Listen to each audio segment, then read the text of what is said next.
โดยสบายดีและสวัสดีพ่อแม่ป้าลุงเอฟซีทุกท่านหรือจะเป็นฝั่งลาวฝั่งไทยหรือต่างประเทศยินดีต้อนรับเข้าสู่สองพี่น้องสู่ชีวิตเด้อสบายดีพ่อแม่ป้าลุงเอฟซีทุกท่านโดยวันนี้น้องเมกาได้ออกมาลักซิปนี่แหละออกมาจากพุนสิมมาแต่ในเมืองวันนี้น้องเมกะเมื่อวานเมื่อซื่อนี่น้องเมย์ก็ขอโทษขออภัยหลายๆเด้อน้องเมย์บ่ได้ลงคลิปไปน้องเมย์บ่สบายแน่เป็นไข้เมื่อวานนี่นะนักหน่วงอีหลีเมื่อวานนี่เป็นไข้แล้วก็แบบบ่สบายแหละคิงฮ้อนจนตัวฮ้อนเมื่อจนได้เอาน้ำเย็นมาห่มไว้โดยเจ็บหัวแน่แล้วก็เป็นฟืนขึ้นแบบเขาเอิ้นว่าภูมิแพ้โดยน้องเมย์กะเมื่อต้นโตแบบน้องเมย์คันหั่นนะบางทีบอนทางแขนน้องเมย์หรือว่าหน้าแข้งนี่แหละก็เลยน้องเมย์ว่าสิไปห้องหมอเมื่อวานนี่แหละโดยน้องเมย์ก็เลยว่ากินยาก่อนว่ะมันสิเศร้าอยู่บ่มาแล้วนี่โอ้กินยาประมาณ3 เทื่อ4 เทื่อก็บ่ดีกินมันนี่บางเทื่อกะบางทีน้องเมย์ก็เอาน้ำมาลูบอีกมันก็คอยนะแต่ถ้าบ่มีน้ำกะน้องเมย์ก็อยู่บ่ได้โดยน้องเมย์ก็มีข่าวดีเข้ามาโดยก็มีทางพอฮักไม่ฮักเพิ่นบางประเทศขอบคุณเด้อทั้งพ่อและแม่ที่เมตตาสงสารทั้งลูกโดยที่ฝากเงินมาสุดซวยขายขายาไปห้องหมอโดยค่าใส่สโลมนั่นแหละขอบคุณทั้งพ่อแม่หลายๆเด้อโดยพ่อและแม่ก็สวยลูกขอบคุณทั้งพ่อแม่หลายๆโดยให้พ่อแม่อยู่ดีมีแห้งความเจ็บจะสุดได้ความไข้จะสุมีให้พ่อและแม่อยู่มันคนยืนเด้อไปทางไหนมาทางใดก็ขอให้เดินทางตลอดปลอดภัยโดยขอให้สุขภาพแข็งแรงอยู่มันคนยืนเด้อสาธุโดยน้องเมย์กะมันอยู่กะคำนะเด้เพราะว่าน้องเมย์ออกไปในเมืองกะตอนจากโมงนะน้องเมย์ออกไปกะประมาณ3 โมงหรือ4 โมงประมาณ4 โมงนี่แหละน้องเมย์ออกไปในเมืองกูแหละ4 โมงเพราะว่าอยู่พ้นซิมนะฝนตกแห้งก็เลยบ่ได้ออกถ้าออกกะสิได้เป็นไข้คือเก่าน้องเมย์ก็ค่อยๆเศร้าแล้วบ่ตอนน้องเมย์ไปกินข้าวมื้อเดือนเมื่อวานนี่น้องเมย์เมื่อยแห้งแน่ลุกก็บ่ได้น้ำตาออกโอ้ยคือแบบเฮาหายหั่นแหละบ่ติผู้บางคนเนาะน้องเมย์ก็อุกใจนี่แหละบ่มีฮอดเงินส่ำเมื่อวานนี่บ่ดีทั้งพอดีทั้งพ่อแม่แล้วเพิ่นก็คิดอีต้นสงสารทั้งน้องเมย์เพิ่นได้เมตตาก็จำนวนอยู่4 ล้านปลายโดยเพิ่นฝากมาให้ตอนลูกก็ดีใจหลายโดยที่พ่อแม่ยังอีต้นสงสารอีดูสงสารทั้งลูก2 คนโดยน้องเมย์ก็มื้อนี้ก็ค่อยๆกินข้าวแน่เมื่อวานมื้อซืนบ่ได้กินบ่ค่อยกินเพราะว่าถ้าสิกินก็กินน้อยนึงน้องเมย์ก็กินยาโดยเพราะว่าเฮากินยาแล้วเฮาบ่กินข้าวก็บ่ได้ย่านมันสิเกิดเป็นกระเพาะมาก็มันก็ยากแน่โดยฝากติดตามเป็นกำลังใจน้องเมย์เด้อเบิ่งคลิปบ่ข้ามโฆษณาลืมกันแล้วบ่ลืมน้องเมย์แล้วบ่พ่อแม่ FC ทุกท่าน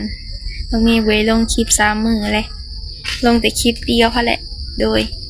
ว่าสิเข้าไปหาทางน้องไม้ก่อนทางแม่เพิ่นทางแม่ทางพ่อเพิ่นอะไรเพิ่นว่า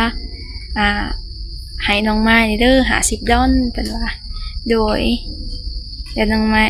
เมย์สิเอาไปให้สิไปมอบให้ทางน้องไม้เลยสบายดีเฮ็ดหยังกินตอนแลงน่ะต้มไข่เน่า ต้มไข่เน่าไม้ก็ยับขึ้นไปเนี่ยพอจะทำดังเล่นได้ไข่หันช่างเลยบ่ไข่ได้ละบ่อันมื้อวานนี่แห้งนักเนาะน้องไม้เนี่ยนั่งเผา นอนเผาตั้งแต่มือคืนแล้วมือเช้าแล้วฮอดแรง อ๋อตุ่มมันละโตคันนะเช้าเราบ่ไข้นะบ่ กะอันเฮาเพราะว่าเฮาดีไข่ในทานเฮาเป็นไข่นักน่ะมันคันแฮง มันจะไข้ออกตุ่มอยู่จ้ะ ยังวะ ยันมาคันมาคายนะมันขยาดขี้ดินขี้ดอนแล้ว แม่นแล้วก็อันนั้นแหละว่าสิไปห้องหมอเมื่อวานนี้ก็เลยว่าบ่มีเงินหั้นแหล้ว อืม ก็จักเสร็จนั่นแหละยาแล้วว่าซื้อยากินเอา ซื้อยาหันมากิน แม่นแล้วก็มีข่าวดีแล้วมื้อนี้ ว่าอยากไปห้องหมอแล้วอยากคิดอยากไปอยู่แต่ว่าอดเอาว่ากินยาก่อนกินยาก็บ่ลง คันว่ามันลงมันยังแล้วก่อนเช้าแล้วก็ พอดี บ่ แม่ ไป น คันว่ามันบ่เช้าแล้วไป แม่นบัดนี้นะพอดีแบบเฮากินยาแล้วเฮาไปกินยาอีกอันหนึงค่ะได้แม่กินยายังก็เสียนเหลืองๆนะ ที่ แม่นเฮากินยาสีกับเขาโอ้ยกิน 3-4 เทื่อบ่เท่าก็เลยมากินอันยาสีเหลืองๆอะไรเม็ดอันนั้นแหละใหญ่ๆหั่นแหละแม่นกินเม็ดเดียวหูสวงเลย แม่นนี่แค่วัดใหญ่แหละ แม่นแล้วก็ตอนที่ว่าเฮายังบ่ทันเช้าแหละวันนี้ทางแม่เพิ่นนั่นแหละแม่พ่อเพิ่นโทรมา อืม เพิ่นว่าคือเห็นอยู่ในคลิปไปแล้วเป็นจังได๋วะ ติดทั่วติดตะ แม่น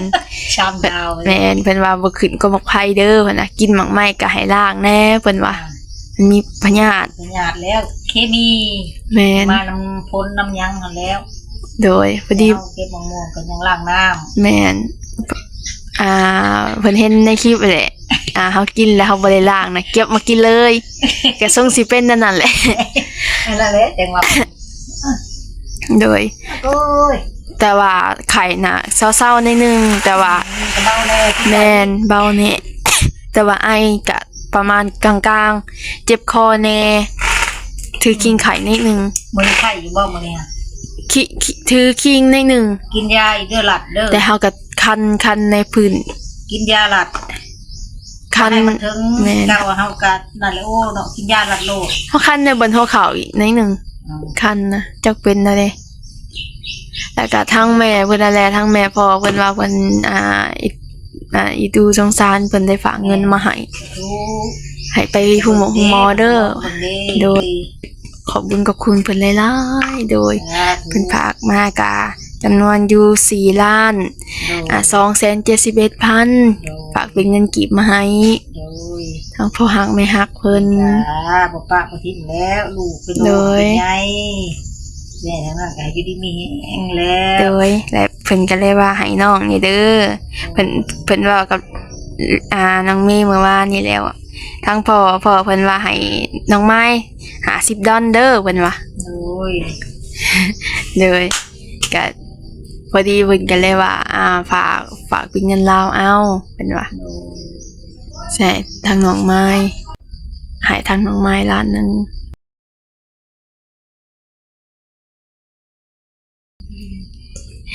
ดีใจแล้วว่าเพิ่นนั้นเมตตาสงสารเพิ่นอีดูสงสารนั่นแหละ โดยน้องไม้ขอขอบคุณเด้อที่ทางพ่อฮักแม่ฮักที่เมตตาสงสารเรื่องนี้กับน้องไม้ที่ฝากเงินมาให้ขอให้พ่อกับแม่อยู่ดีมีแห้งความเจ็บบ่ให้ได้ความไข้ขอให้มีให้เป็นอย่างโลคามีแต่สิ่งดีๆเข้ามาเด้อจ้า เพิ่นก็ให้อันแบ่งให้น้องในเด้อเพิ่นว่า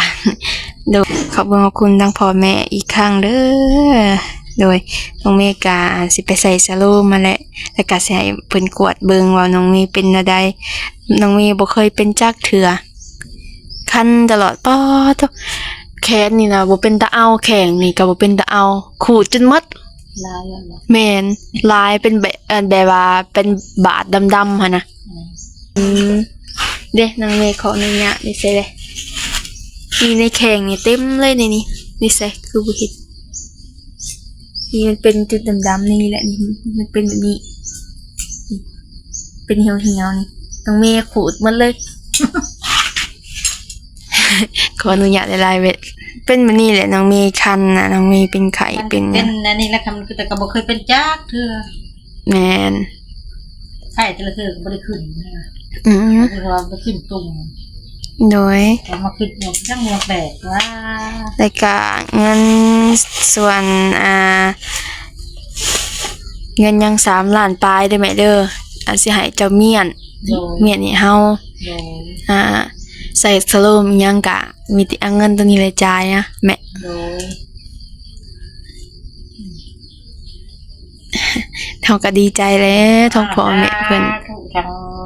แม่หักพ่อหักเพิ่นเด้อเฮ็ดเมตตาสงสารน้องเมย์น้องไม้เพิ่นเบิ่งเพิ่นแย่งเพิ่นดูเพิ่นแลนี่ก็ให้อยู่ดีมีแรงทำเป็นไม่ได้ทั้งแผ่นยังมีเด้อทั้งพ่อทั้งแม่เพิ่นเด้อให้เป็นน้องโคมใช่ให้ลูกให้หลานเด้อ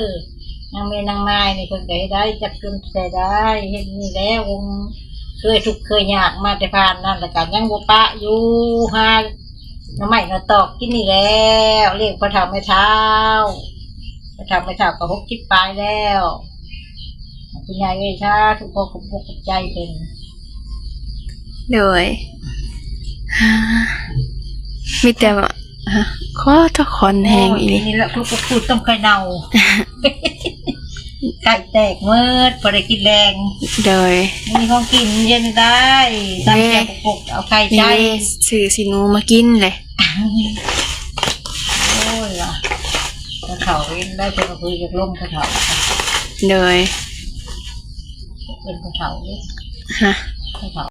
แกที่เกียดคงก็หมดแล้ว อ๋อ มี ลืม เกียด เจียวอะไรเงี้ย นะใช่ดอกกระเจียว เขาซื้อดอกกระเจียวมาแล้วเขาเฮ็ด ยอด นะ พวกปัว อยู่ใช่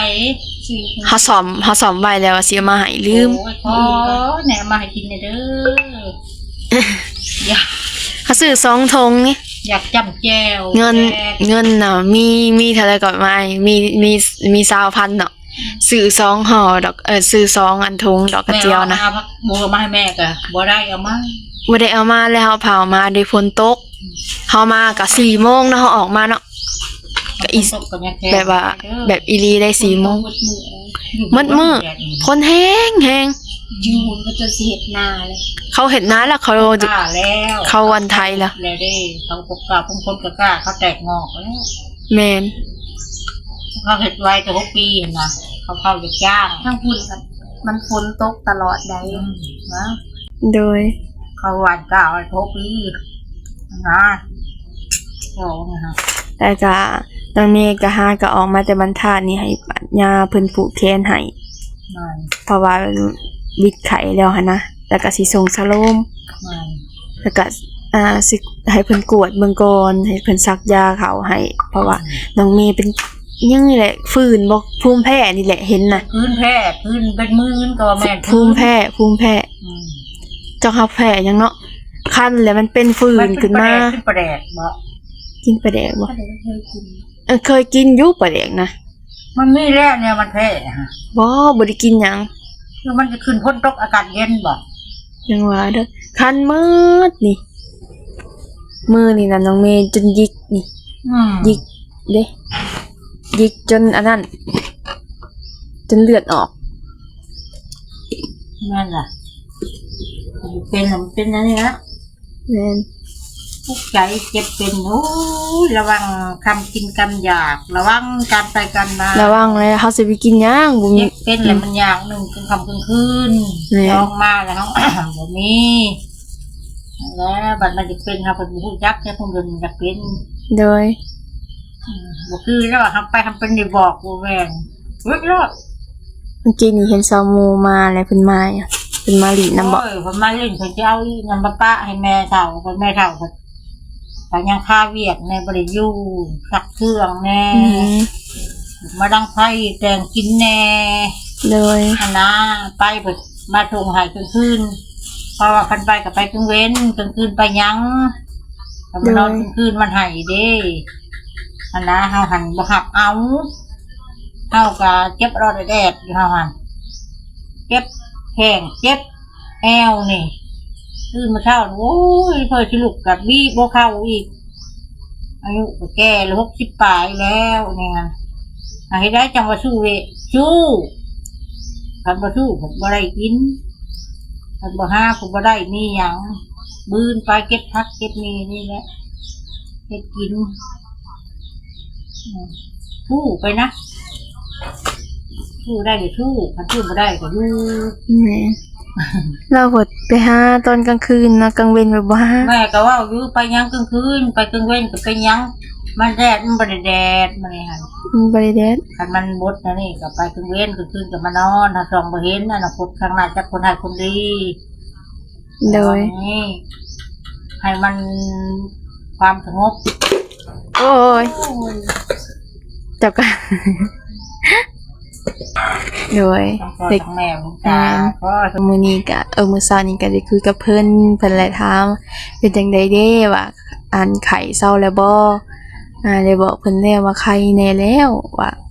หากะไข้ กวนคนน่ะ เห็นมังมงกวน หมอกวนให้จะไปใช้ครับ อืม อันนี้ก็จองเพิ่นเบิ่งของหมอ มันหมอกวน เจอหมอมาแต่ลงมา ว่าปานนี้แหละมันหนักเจ้า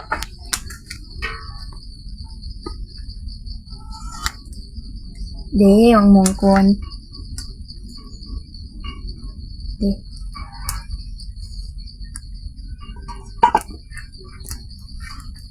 คือมังนัดกวนนี่เนาะ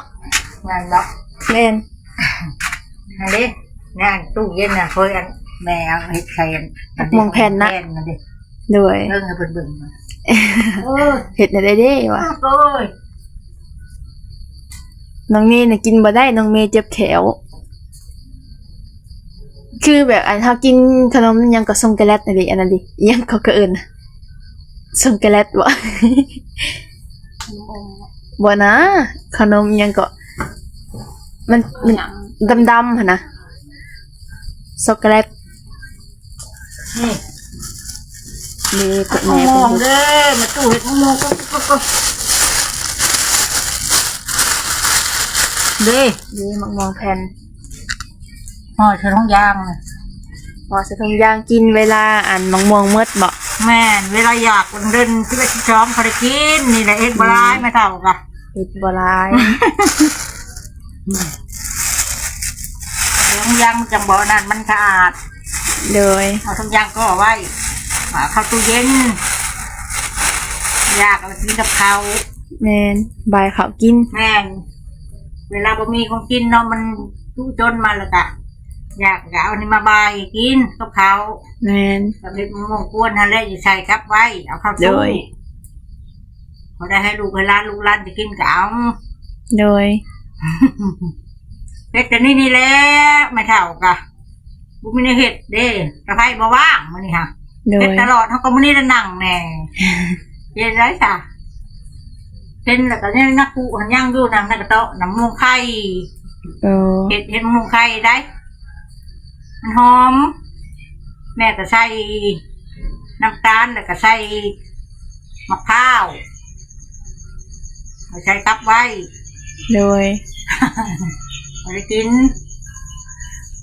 แต่มันค่ำและเดี๋ยวนี้นะ จะกินอมอาหารกับมันแพง แม่น เอาถึงหาเงินบ่ได้ บ่กินก็อย่างคือในเมืองนะ อืม กินบ้านๆทำนี่แหละกินจำแจ่วก็เอา อืม เฮามักโดยดอกกระเจียวอ่ะ ถ้าเอามาให้ กบ คืนนี่ กบให้เอามาให้ เอ้ยง่ายคนใดนั่นก็จ้ะแม่ก็นอนแล้ว น้ำเบาใหญ่ มันตายช่องโครมันจะก็ตายแล้วมันจักไหนฮะเนี่ยตายเดือนหนึ่งนี่นี่กบอยู่ตรงนี้ได้นี่อืม นี่ อืม โอ้ยเฮาเพิ่นบ่ได้เห็น เฮ้ยกบลูกมันนั่นแหละก็ได้นั้น แล้วก้านบ่ ถ้าผักมาให้มันแล้วมันแบบมาส่งให้แม่กินมันจักเนื้อหาแม่ก็ดิ อืม อ่ะแม่เอ้ยว่าฉันจะปิ้งกิน ต้มสวน ต้มกินแม่เอ้ยฮะนะฉันอยากกิน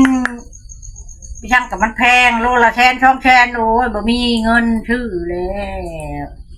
พอได้เลี้ยงไก่นี่พอได้แก้ครอบครัวนี่แล้วจับตัวนึงมือละโตไปขายช่างเชื่อมันจับตัวนึงไปขายพอได้ชื่อกิน อืม เป็นอะไรมัดตอนนั้นละแหงผู้เฒ่า แม่น ไปอยากไปหาป่าหาดงก็ไปหาน้ำมันตอกกับไม่รุ่งน้ำตาน่ะ น้ำตาย่อยอยู่บางเดียวนี่เป็นอะไรคันแดดนะน้องบ่ได้ใครแต่มันบดเลยเพราะเห็นแน่ อันจะมีอยู่บ่ฮอกแป้นถ้าว่าสิไปปลูกบางที มี เนาะ ก็แป้นนะ เป็นไข่ ก็มี เป็นไข้เป็นหยังเฮาจังสิได้พูดไปอันน่ะ ยาก็ยาตัวกาเป็นโพเขาเจ้าเห็นไหม อยากกลับไปโพหันเขาเป็นไข่ห่อนนี่ไข่ห่อนเหรอเขามากินไข่น้ำกินแล้วก็ เอาออกตุ่มให้มันออกตุ่มหมด กินมันเป็นอะไรแม่ เอาแค่น้ คิ้ว ำแค่น้ำเรามันใช่ๆเราจะกิน คิวแหงบ่ บ่ แบบให้มันใสๆแบบจริง เอาคือว่าน้องไม้ว่าคิ้วอ่ะ คิ้ว ผิวก็ธรรมดาค่ะมันเป็นยา จ้างว่าอะไร จ้าง ยากระเบโพเอามาแช่น้ำเขาออกตุ่มแล้วมาแช่กินกับไข่เป็ดไข่เป็ดกาบค่ะทำมาต้มกิน ไข่ห่านด้วยจ้ะ ไข่ห่านกินบ่ได้แล้วมันบ่ได้ออกตุ่มได้นานอันไข่เป็ดกาบเนี่ยมันออกตุ่มเฮายังออกหมด ไข่เป็นเขาเลี้ยงนี่ ไข่เป็ดกาบมันออกกาบเป็นเวียดเดย์ เป็นเหรียญนะ เป็นเวียดค่ะเป็ดเป็ดมันไข่จะสีค่ะเป็ดไข่บ่มีหั่งมีแต่ผักไก่น้ำไก่นะกินในนั้น สิคำแล้วได้มันนี่นะ สิได้กลับแล้วมันนี่นะพบกันใหม่มื้ออื่นเบรเดอร์ แม่น อันพอทั้งบอกเพิ่นว่าเอามาใส่สโลมอยู่เพื่อนพระเฒ่าพี่แล้วเพิ่นว่า ได้ โดยไปอันห้องหมอก็ว่าสิไปห้องหมอแล้วแม่ ได้ ไปให้เพิ่นกวด ได้ โดยสิกลับก่อนคิดว่าพบกันใหม่เลยสบายดี สบายดี